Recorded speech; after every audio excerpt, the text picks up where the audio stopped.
Newcastle. Okay. 2006. Okay. There will still be people coming into the room, 9 years now almost. but I think we ought to make a start, as we, I think it's quite important that we try and finish at 2:30. I know many of you, at the end of the conference, need to get home, need to go and catch trains and planes and whatever. So I would like to make a start on our last session, whilst people still are coming into the room. It falls to me as the chair of the conference committee to have the great privilege of introducing our final two speakers. When I was a very new researcher, the very first conference I went to was actually AERA. And the day after the conference finished, I went sightseeing with a few colleagues. And Helen Simon said to me, what was the best session you went to? And I thought about it and I said, I can't remember exactly what it was, but it was work done by teachers that had been incredibly inspirational. And she just listened and said, oh, that's really great. And then she looked at me and she said, but is it research? And that sort of question has been in my mind. The combination, all through my career, the combination of inspirational work done on the ground and how that relates to research that we do as academic researchers. And it seemed to me, looking at, listening to Sugata as I have, not in person, but on the radio, and knowing David's work, that actually this last presentation brings together very clearly inspirational work that is done on the ground, and Sugata will be talking about the work he's done, and then trying to understand why that happens, what's happening, when it's appropriate, when it can work best, and the context it works in, which is the research side. David and Sugata and our colleague Liz direct the centre, I'll get this right, the Self-Organised Learning Environments Centre for Research, which is called Seoul Central, and you can ask them later if we have time as to why it's called Seoul Central. But I'm not going to make more ado, but to hand over, because I think we should use all our time. So Sugata and then David. Okay.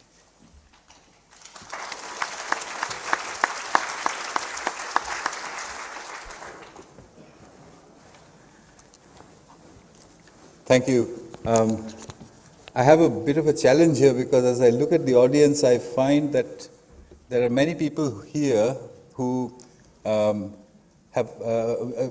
exactly what I'm going to talk about. And there are also many people here who don't know what I'm going to talk about. So I've got to try and put both of these things together. And what makes things even more interesting is that while I put this old work and new work together and try to tell you where I am at this point in time, I'm followed almost immediately by David, who will tell you what are the conditions under which it doesn't work all that well. Okay. So here goes. Why should we look at future of learning at all? Why is it important to do so at this point in time? Well, I had a session just a couple of weeks ago up in the Northeast where I had a big group of educators, and I had raised a question that at the end of school, assume that a student or learner has just completed GCSE examination, what sort of a job could he or she expect to get? And the audience, after deliberating on this for several seconds, well, first of all, they were quite silent for a while, and then meekly somebody said, ASDA?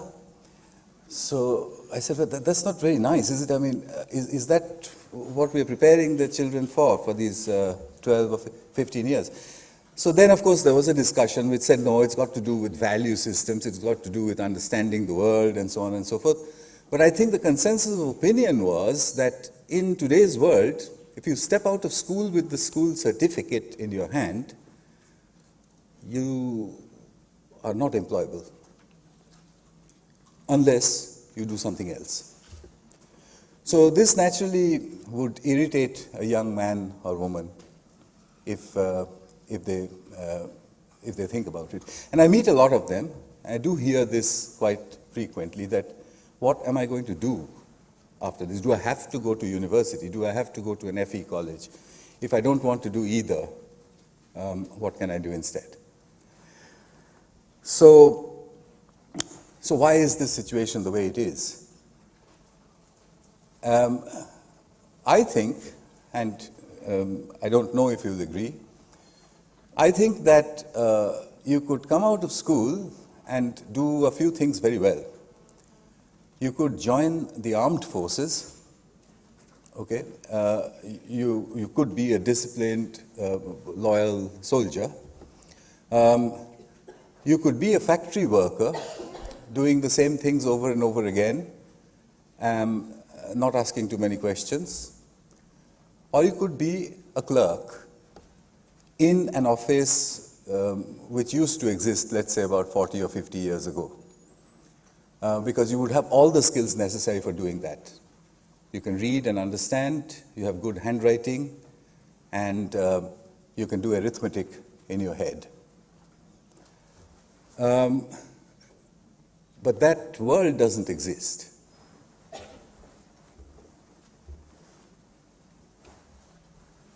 So this picture, it could have really been taken any time during the last 300 years, I think. It would look approximately the same at each time. And its end product could be this. What properties do you need there? You need people who are absolutely identical, who obey orders exactly, and do not ask questions. You have this kind who runs an obsolete administrative machine. I mean, there are bits of it left in parts of the world, but mostly obsolete. A computer made up of human beings, where each of the human beings need to be identical, exchangeable, and need to know three things: reading, writing, and arithmetic. Or you could be this. People who do the same things over and over again, don't ask too many questions, are physically fit, and are able to stand in the same place and do the same things for 8 hours a day. If you look at most of schooling throughout the world, you would notice that the properties that we need in those three kinds of people are deeply ingrained into the schooling system. However, the world itself doesn't work that way. And I thought of a kind of an analogy. Well, before that, I guess, it doesn't make me feel very happy to write that sentence, but, I'm a product of the system that I'm talking about. But I think somebody had to write it. That system, I think, is obsolete. We don't need it anymore. It's not a bad system. It's engineered and it does what it has to do, did what it had to do for 300 years extremely efficiently. But we don't need it now. So what kind of a transition is this? I thought of a little analogy that might help view this whole thing in a different light. The analogy is of transportation. This was the main form of transportation for several hundred years, the horse carriage, and the associated industries around it. Almost every city in this country has a place called Haymarket, which was, I suppose, the fueling station, the center of the economy of that time. There was a coachman who would drive, and the passengers would sit at the back. The horses would pull the vehicle along. Somewhere in the middle of all this, the internal combustion engine came in, and with it came a very major change. The passengers became the drivers. The coachman went away or became specialized, like a bus driver or a truck driver, but no longer an essential part of the whole system. Passengers driving the vehicle has its own dangers. road accidents rates would go up, and all kinds of things. You would need traffic rules, licensing systems, so on and so forth. But the passengers did become the drivers. Okay, before I shift to that, now that might be a major shift, a profession that is no longer required and is replaced by its beneficiaries themselves. But what happened next, or what is going to happen next, is I think even more important and stranger. From next year, you may have noticed that the government has put in a budget of either 10 or 20 million pounds on cars that drive themselves. So, you would get into the vehicle, you the passenger, and you would inform the vehicle about where you wish to go. And the vehicle would then take you there. This time, nobody is being replaced, but an idea goes away. You could have a generation that grows up and asks their grandfathers, what does driving mean? And you would say, well, that's a long story. There used to be a time when, you had to drive things. The two are qualitatively different. The coachman going away is a profession going out. Driving as an idea going away is different. I'm not going to apply this directly to schools or to education. I'm just giving you this as an example, and maybe you would like to think that, is there an analogy between the teaching-learning scenario of yesterday, today, and tomorrow? Well, I kind of bumped into this a long time ago, and it's a story that's really very well known. About 14 or 15 years ago, I had exposed children to computers, children who didn't know English, didn't know what a computer was, had never seen one, didn't know what the internet was. And I was able to show that they can learn to use the internet by themselves. Use the internet to do what? Well, initially to play games, then to learn how to download games and install them, then to learn how to use the storage and retrieval facilities of computers, and finally how to search for information and find answers. There were two important conditions under which this would happen. They had to work in groups around the computer, not individually. It was extremely important, and I have shown this over and over again with experiments, that it doesn't happen alone. And the second thing was that you need the absence of an adult or a teacher or a supervisor. The absence produces the learning. Now that obviously 15 years ago was not a very happy statement to make, but the results were kind of, quite measurable. Here's a little glimpse of it. Many of you may have seen this, but people sort of enjoy looking at this old film. This is the first day at what the press called the hole in the wall, 26th of January, 1999, New Delhi. And this is the first of the students, a 6-year-old, being taught by his 8-year-old mentor. And he was teaching her how to browse. I repeated this over and over again. I got some funding to do measurements on it, and for the next 5 or 6 years, I measured it throughout the length and breadth of India, and found that groups of children left unsupervised with a publicly accessible computer would, in a period of 9 months, reach the same levels of digital literacy as the average office secretary in the West. So naturally, that raised a lot of questions in those days about the meaning and nature of training. And throughout the world, at that time, computers used to be taught. I think some of you may remember, there were classes where people used to say, where a teacher would say, this is a computer, this is a monitor, this is called a mouse, and so on. Well, I'm happy to tell you that after the hole in the wall, those courses all went away. And of course, today we know that we don't need them. Even 2-year-olds don't need a course like that. So we published all of this. There's a whole set of publications. You can find them quite easily on the internet. And what we found was that groups of children, of course, can teach themselves how to use a computer, how to use the internet. And then having reached that, they continue to do all sorts of things with it. Most of it having to do with finding out things that they can use. From changing their pronunciation by themselves to learning biotechnology by themselves, a whole series of experiments showed that groups of children, if they wish to learn something, can do so by themselves because of the internet.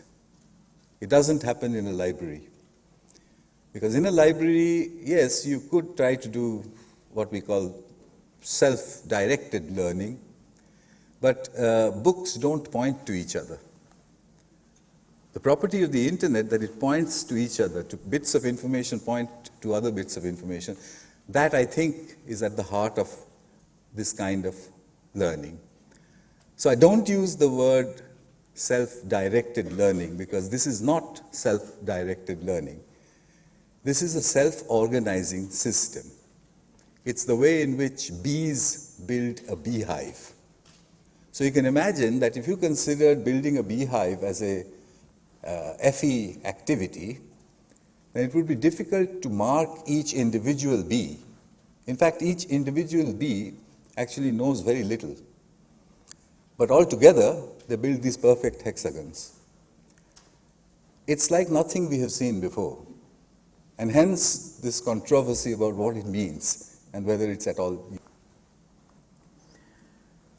I'll skip that. That's a pronunciation experiment, really interesting one of children improving their English pronunciation by themselves. So I came to England in 2006, and I was curious at that time to find out how far all this would go. So I designed an experiment which was basically designed to fail.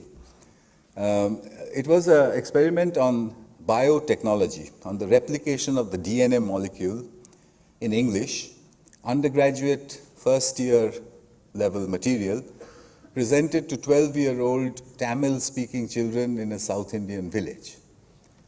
And I was able to show that they got up to 30% on an undergraduate examination on the subject by themselves in about 2 months.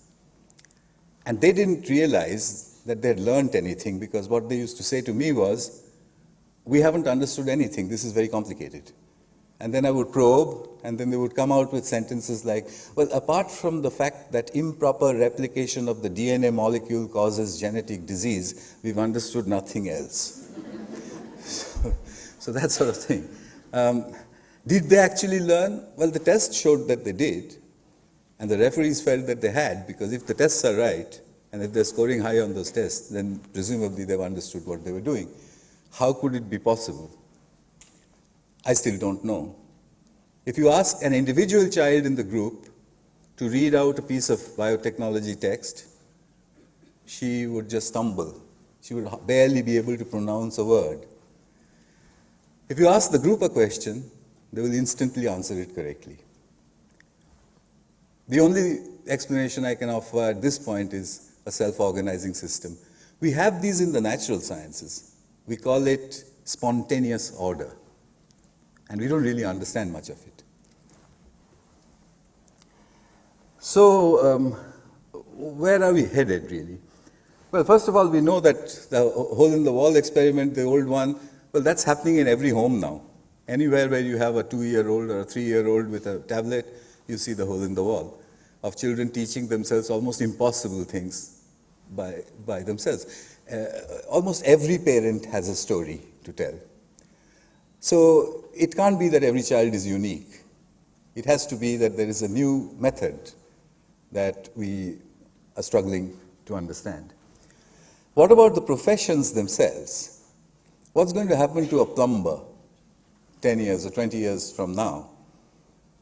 Well, presumably, and I think almost certainly, you would have plumbing systems which will call him. You, the user, won't, the tap will call the plumber and say there's a leak. The plumber will arrive and find a washer he's never seen before in his life. He will ask the internet what kind of a washer that is. The internet will tell him, and will also tell him how to replace it or change it or whatever it is. For a while, the passengers will drive the car, but only for a while, because in maybe another 40 years' time, the tap will not call the plumber. It will just fix itself.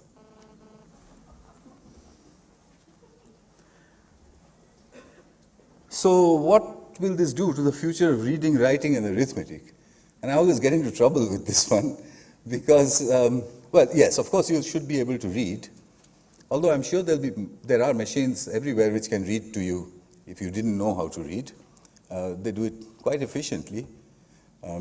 But yes, it would be nice to be able to read. Should we be able to write by hand? Well, I can't really think of an 8-year-old today who would find that a very important skill to have, to be able to write by hand.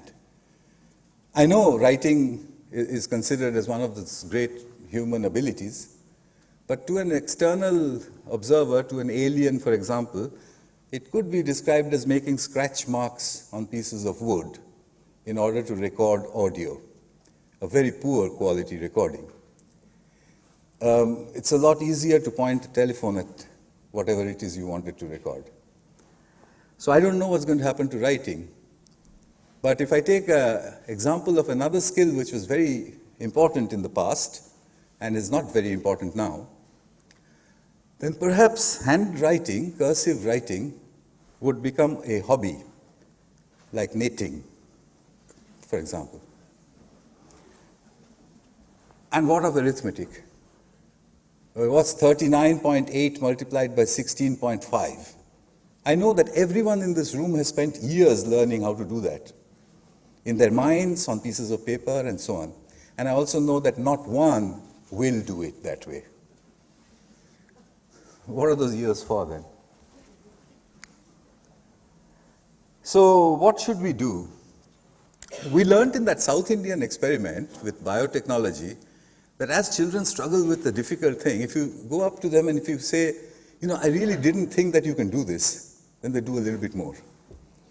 And then if you say, when I was your age, I couldn't have done this at all, and then they do a little bit more. You need an encouraging adult. The model that came to my mind was a benign grandmother. So in 2009, I put out an appeal in the Guardian newspaper saying that if you are a British grandmother, if you have broadband and a web camera, can you give me 1 hour of your time every week for free? In 2 weeks, I got 200. I know more British grandmothers than anyone in this room. So we call them the granny cloud. The granny cloud is a loose group of people, but they're not all grannies actually, they're young men and women and everybody, who are interested in education and who can be beamed in over Skype into places where good teachers either cannot or do not wish to go. It's been on since 2009 with a floating population of about a couple of hundred, usually about 20 or 30 active at a time. But I have seen them cause immense changes in the English speaking and comprehension abilities of children in really remote parts of India. It's too long a story to tell, but as you might imagine, that 1 hour of English conversation with a native speaker influences little children, particularly 6, 7, 8-year-olds, very, very deeply. It's easy, it's cheap. So that's more or less what it looks like. Well, I mean, it has a bit of audio, but don't worry about that. She's talking to them about Mick Rooney, I think. And anyway, the group of children in Hyderabad, India, they're 5,000 miles apart. And, it's amazing, really. So we put all of this together into what's called a self-organized learning environment. So I hope you'd appreciate that not self-directed, not self-learning, self-organizing systems in learning. A self-organized learning environment which consists basically of some broadband, a collaborative environment, and encouragement. So what you do is you create a mildly chaotic environment, you put in an attractor, a big question or a big issue or whatever it is, something that's really attractive, and you wait for spontaneous order to come out of it. It always does. It does so in England, it does so in India, in Africa, in Australia. Souls as methods are being used by teachers now all around the world. And each time I hear the same sentence, I can't believe it. But then self-organizing systems are like that. You can't believe them. When you see a bit of dust lying somewhere and a gust of wind, who is to say where the dust devil is that comes out of that? It just happens. And that, I think, is what we see inside souls. That's what it looks like. One of the first few that I did in Gateshead.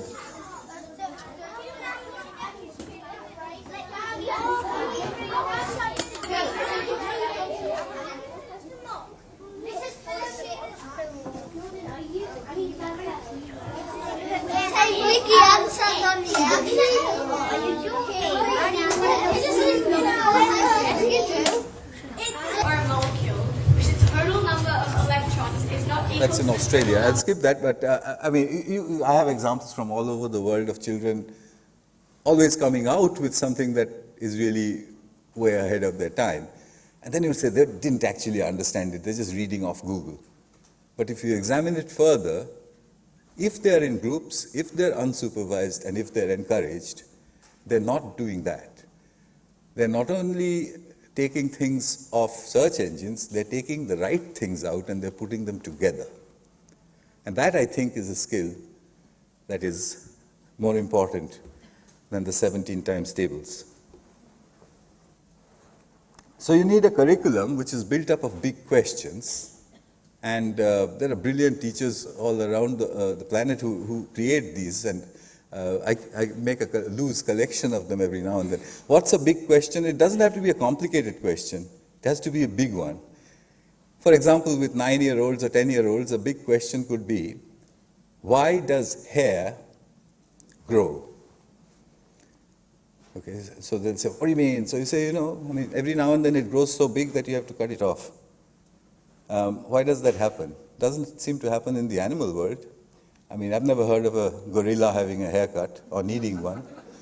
So what's wrong with our heads? And leave them with it.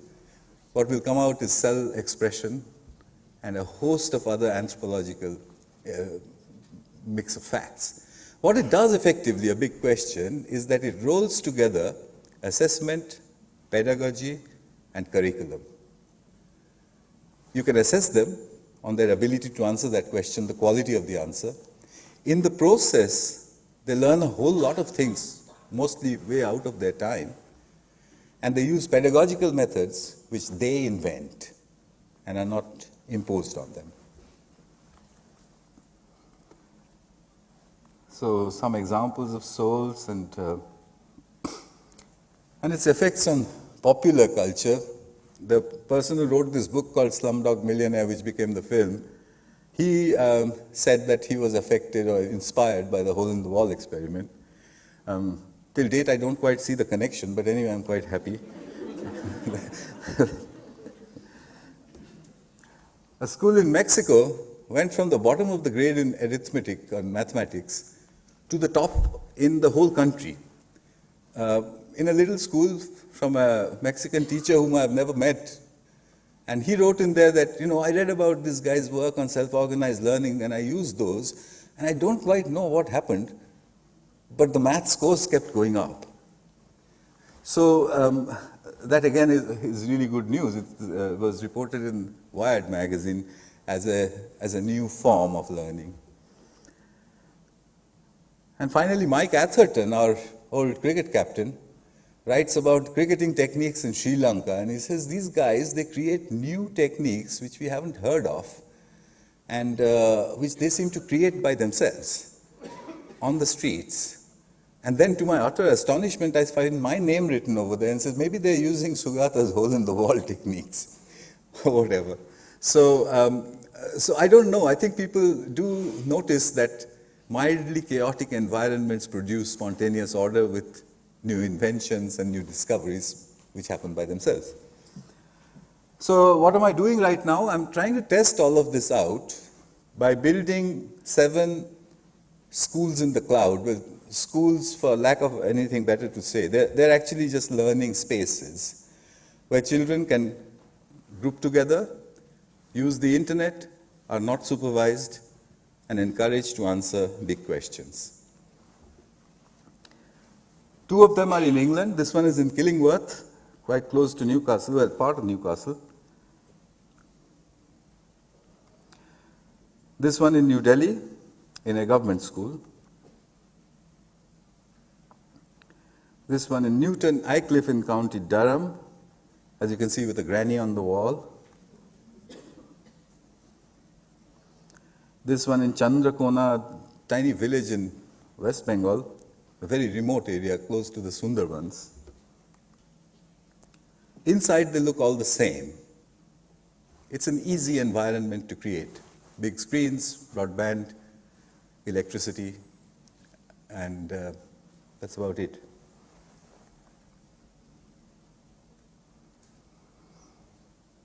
I'm measuring what happens there, and we have results coming both from England and from India. They range all the way from pretty dramatic changes in English to the old phenomenon which I'm quite familiar with of children producing results way ahead of their time, of teachers who are trying to integrate it into the school system, not very successfully. So I feel that our biggest challenge at this point is that when the horseless carriage gets replaced, or when the horse-drawn carriage gets replaced by the internal combustion engine, you cannot force that engine onto the old cart. It wouldn't work. So I'll leave you with that thought. Thank you.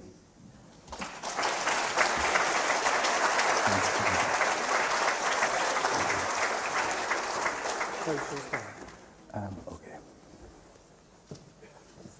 Where's yours? Should be on here.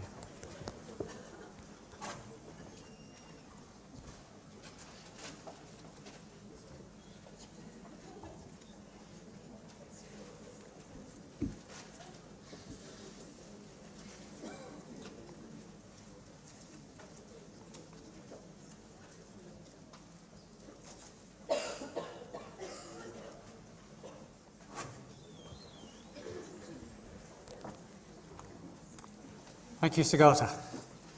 The second half, my bit, is entitled Skype Seniors Research Project, Bringing Sugata Mitra's Granny Cloud Down to Earth. I have worked at Newcastle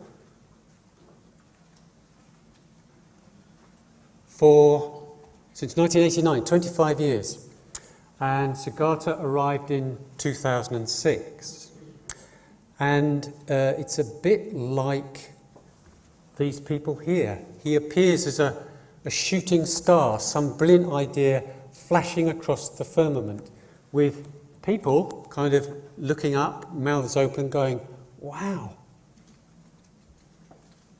And I'd have to admit to a tiny bit of professional jealousy. He just appears and the ideas really attract people's attention. And I want to talk about how some of those ideas are made material in local context, bringing that granny cloud down to earth. And I'm just going to focus on that aspect of Skype grannies. As you will see, it's been translated into something different. And to start off, and I do have to take terrible liberties with metaphors, if you bring a cloud down to earth, you get fog. You possibly lose your bearings. So a bit of context to provide bearings, which will be very familiar to most of you. And it's been a recurring feature in many of the papers in the conference, the extent to which since 1988 and the introduction of the national curriculum in England, we have had very significant pressures on examination targets. We've had a narrowing of the curriculum and teaching to the test and the collateral damage generally that brings with it. And of course we've had issues with some students and their engagement. You'll be familiar with the phrase NEATs. So that's the kind of context in which teachers might begin to engage with if they are going to use Sugata's ideas.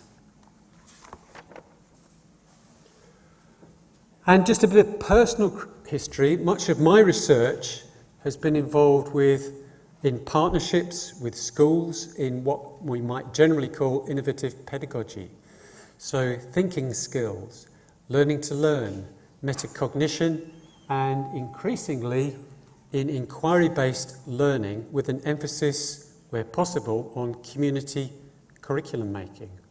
And where I come from, as it were, makes a difference, because one of the things that happens is that in making sense of Sugata's ideas, inevitably we begin to colonize them with our own. So I immediately see the potential for inquiry-based learning within Sugata's ideas of school in the cloud and Skype grannies. So there's a transformation as I get hold of those ideas and my colleagues.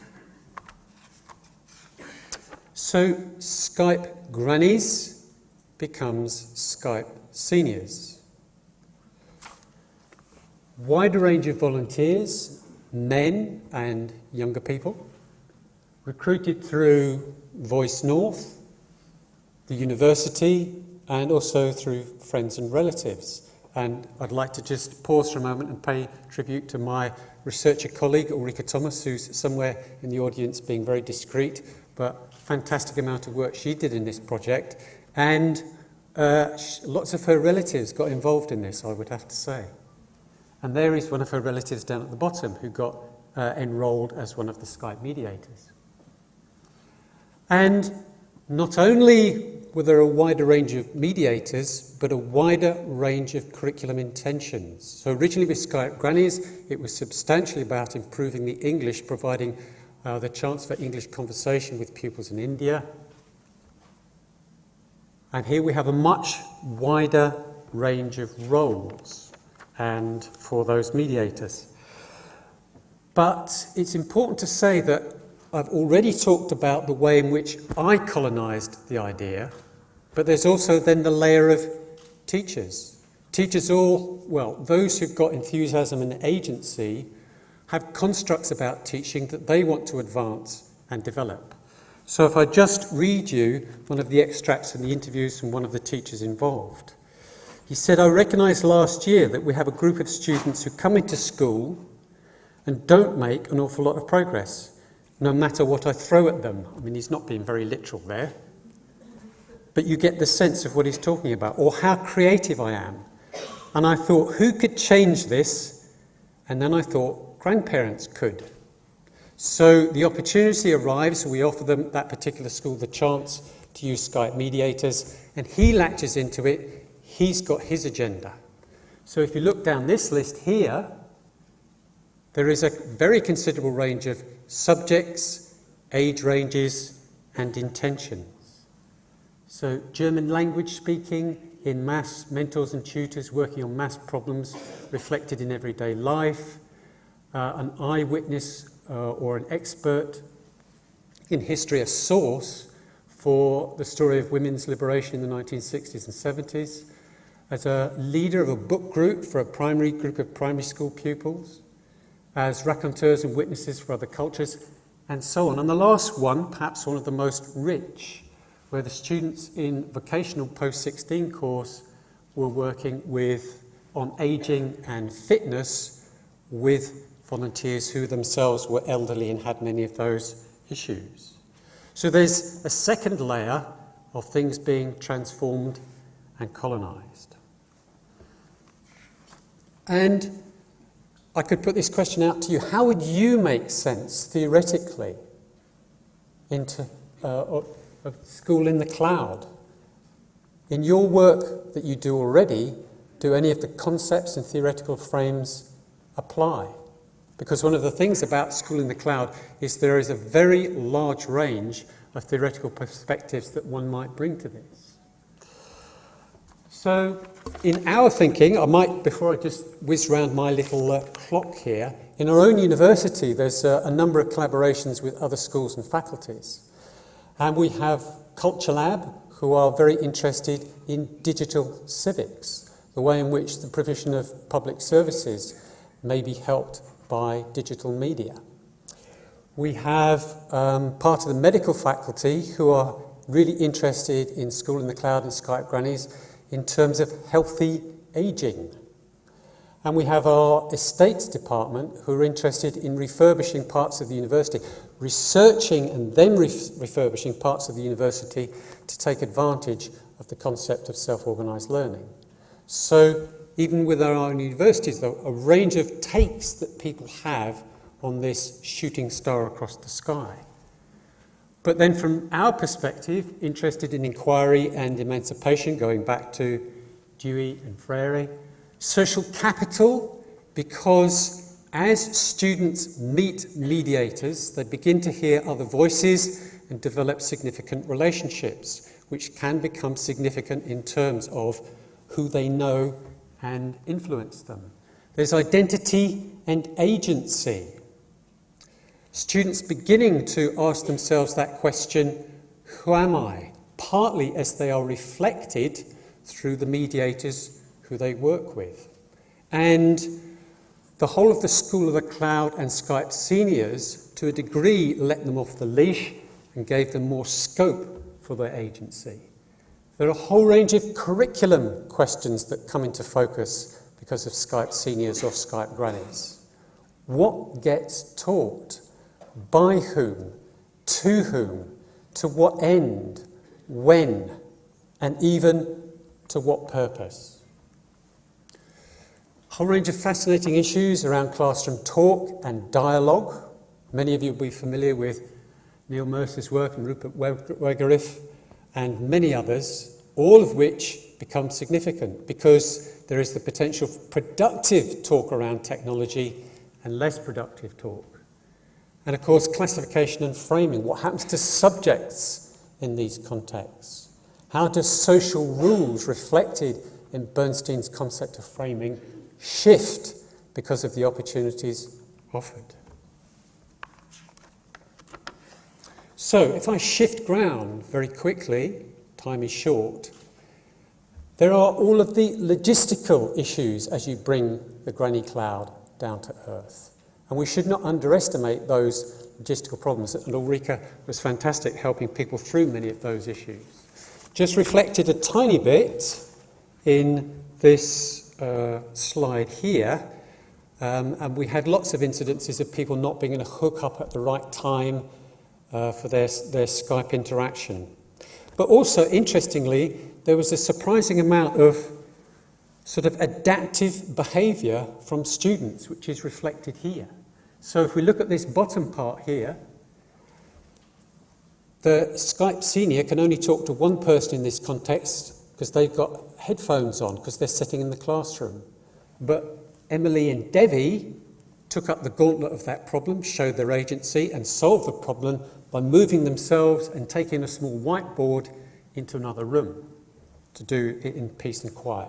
So lots of logistical and practical problems. You can probably imagine them from your own Skype experiences. And then we see also some really interesting changes in planning. Here is an example. Well, at the end of the project, there were lots of the teachers were indicating the potential of Skype seniors to really shift aspects of their curriculum. And here's one little sort of window on that. The maths teacher, and as is very common nowadays, much of the resources for the lesson and lesson plans are on the school intranet, and he was getting to the point where he was opening that up to the Skype senior. Eventually, that gentleman, who was in his 60s or early 70s, came into school, and that began to have knock-on effects for that teacher's thinking about the maths curriculum. So here's a little crack in the door in terms of curriculum. Schools are very inward-looking.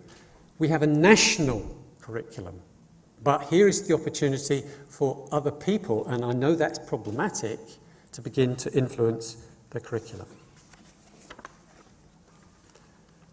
And then on to that, to the pupils, to the reframing. A few were very hesitant and shy, but the majority were very positive. And this really begins to appeal to me, where you get these indications of shifts in identity and agency. So this is a Year 7 boy who's been working with a Skype senior on mathematics. But not only has he been giving them feedback on their presentation, but they have been giving him advice on what apps he can use on his mobile phone. So you're beginning to get reciprocal relationships. And the boy begins to see that himself. So this is substantial reframing of the social rules that operate in the classroom. Everyone has got their weaknesses and positives. We might know stuff they don't know, and they know stuff that we don't know. So we could teach them, you could teach each other. And similarly, moving on to Year 9s, this is a mixed group. And here, this particular set of words, these utterances, suggest some internalisation of rather unheralded viewpoints. She made Jane change her mind about women's rights, because Jane thought that women's rights were equal, didn't you? I totally changed my opinions. Before I thought that everything was equal. How could we think that? But at the end, like every time we saw her, and here's the essence of the relationship beginning to develop and come through and make a difference, that we weren't equal, and she told us different jobs to not do. That's a bit blurred, but is innovation always like this? There was a sense in which many of the teachers indicated that nonetheless, despite their enthusiasm, despite their optimism, despite seeing so much potential, it feels like this, swimming upstream in a very steep slope. And of course it can get worse. It's probably not quite as bad as the fish, because some of the fish actually make it. I think in conclusion, eye on the clock up there, Skype Seniors has acted as a very powerful catalyst, which really fuels the imagination. I hope you get that sense coming through of some teachers. I'm not going to say all. There was an evolution in what Brown and McIntyre have called normal desirable states. That's the criteria by which teachers generally judge whether a lesson has gone well. And where that happened, that was generally in the direction of student autonomy. And I see that very positively. However, there are really, and you would expect this, and I indicated it in my context at the beginning, strong inhibitors in that policy context. And that leaves us with what Engstrom would call contradictions in the school system around the rules that apply, both in the classroom and elsewhere, about the division of labour, who does what, because in Skype Seniors or Skype Grannies, that begins to shift quite considerably. And in activity theory, I'm not going to go too far down that road, those contradictions would be resolved in the direction of new or expanded learning. But our conclusion from the evidence from the teachers is they are not being resolved. The system is effectively jammed because of the policy context. and those contradictions not being resolved, and effectively teacher agency and enthusiasm is somewhat suppressed. And it's, I think really captured quite significantly in this quotation from one of the teachers, a maths teacher. I think it says most of what I want to say, but only better. You've got to make a balancing judgment between how much time you're going to put into something versus the benefit it gets you back. Emily and Debbie, you remember them from the previous slide, are enjoying themselves more. I'm glad they got a lot out of it. They got a lot out of it. And I'm glad they are experimenting, not what they normally get to do. I mean, it's a bit out of control now. We're getting the indication of the change in social rules with those two, but not in a bad way. I'm a bit aware that they could start learning things that are very interesting, but not what they need. So we're back to that issues about curriculum. Who decides what is needed? Well, clearly, nearly all the time, the school, the teacher, and the state decides. They're doing their exams in 10 weeks' time, so they need to be back on focus with particular things. The policy comes sharply back into focus. So we might see school in the cloud and associated concepts as an irresistible force. It sometimes feels like that. I don't know if it feels like that to you. Or, again, using one of Engstrom's terms, a runaway object, which almost has a life and energy of its own, but seem to be meeting some kind of immovable object of the policy context and the neoliberal, market-oriented, commodified education that we seem to impose upon ourselves. That feels like a little bit of a miserable conclusion, so I'll offer a slightly different one, slightly different interpretation. In the UK at least, I wouldn't go beyond the UK, it's probably better elsewhere, and maybe I should only talk about England.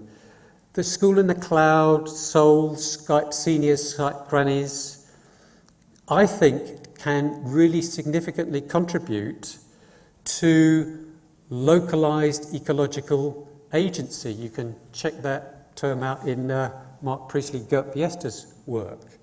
In other words, creating conditions in which teachers can find holes and spaces for partial reconciliation between what they want to do and what they find themselves having to do. So I think there is scope to support teachers in the directions that we see indicated here. So that's part of my making sense. Thank you very much.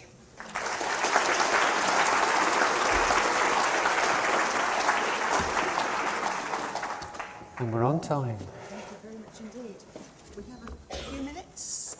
If David and Sugata have said that with the few minutes we have left, about 5 minutes, that we can take, they are willing to take questions or comments. There's somebody at the back there.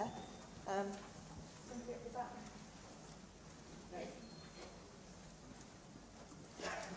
Oh, somebody there, and then at the back, yes. Hi, I'm Mark Hardman from Canterbury Christchurch and Imperial College. Question to Sugata. So I have a physics background myself, and for about a decade now, people have been trying to work out how to apply complexity theory and many things from the natural sciences into education, and we're still struggling.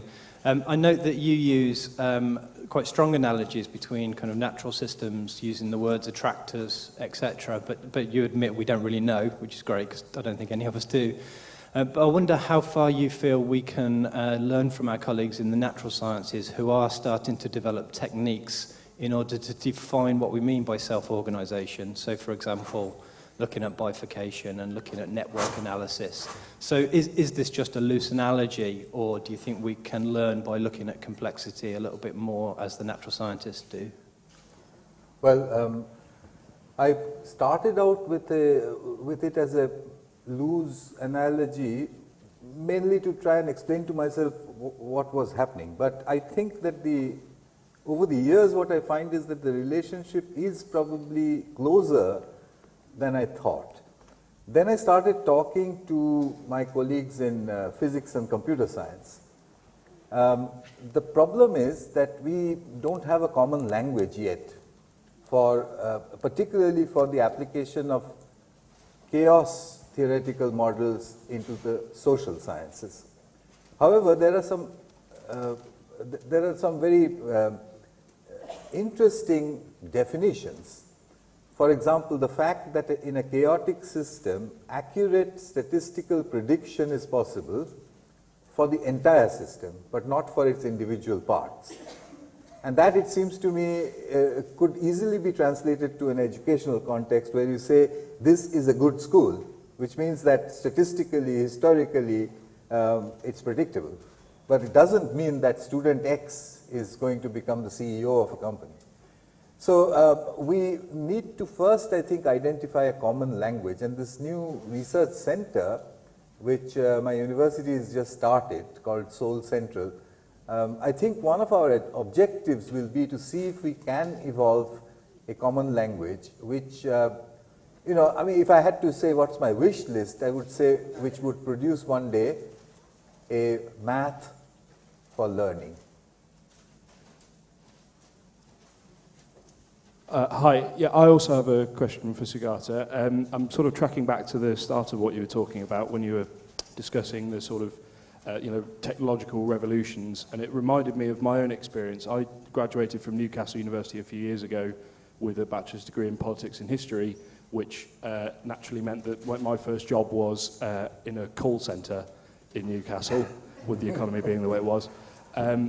And my experience working in the call centre, obviously this was before moving into education, but my experience put me very much in mind of the sort of the office workers of sort of 50 and 60 years ago that you were describing and showing images of. There was very much a de-emphasis on creativity. Essentially, we were the aim was to have us as sort of automated mouthpieces to give the answers that our employer wanted.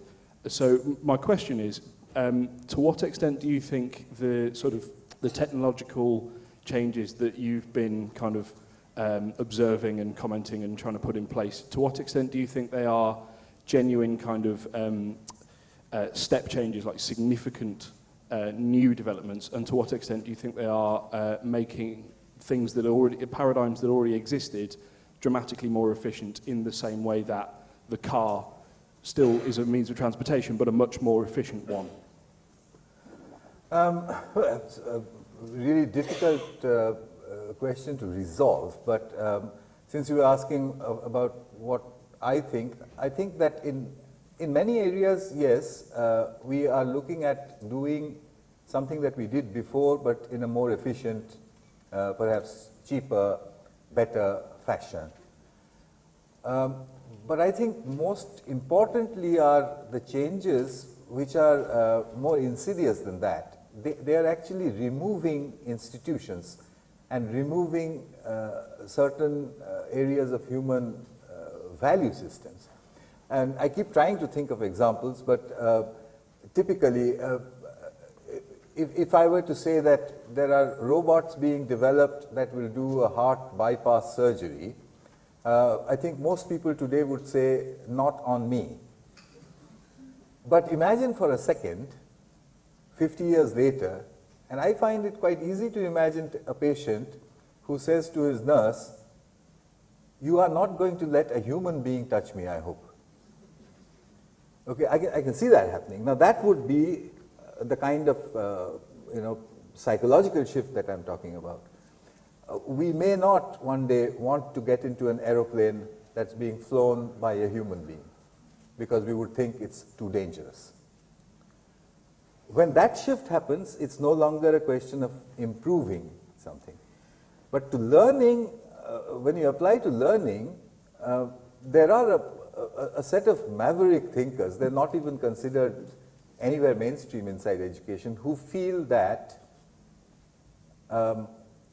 just like the self-driving car makes driving obsolete, the self-organizing educational or the self-organizing learning systems will make knowing obsolete.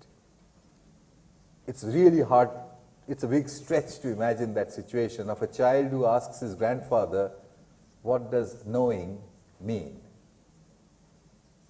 But is it an impossible future? I think not. There are both people from the biological sciences as well as from the psychological sciences who feel that a time will come when you can know on demand.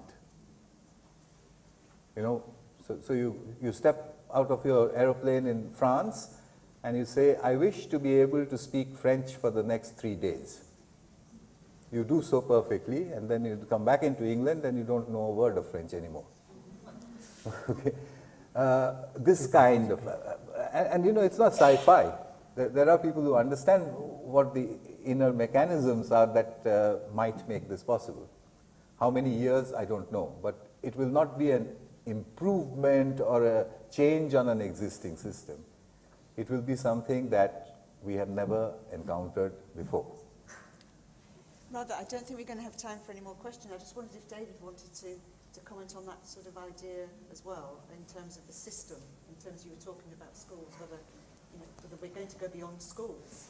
Well, Michael Gove would have something to say about that. Sugata and I don't agree about everything, and I don't see that future yet. Yeah. All right. But it's healthy. Thank you. I'm going to draw it to a close now, and to draw the conference to a close. Thank you very much for coming, but most of all, thank you very much, Sugata, Mitra and David Leat, for such an interesting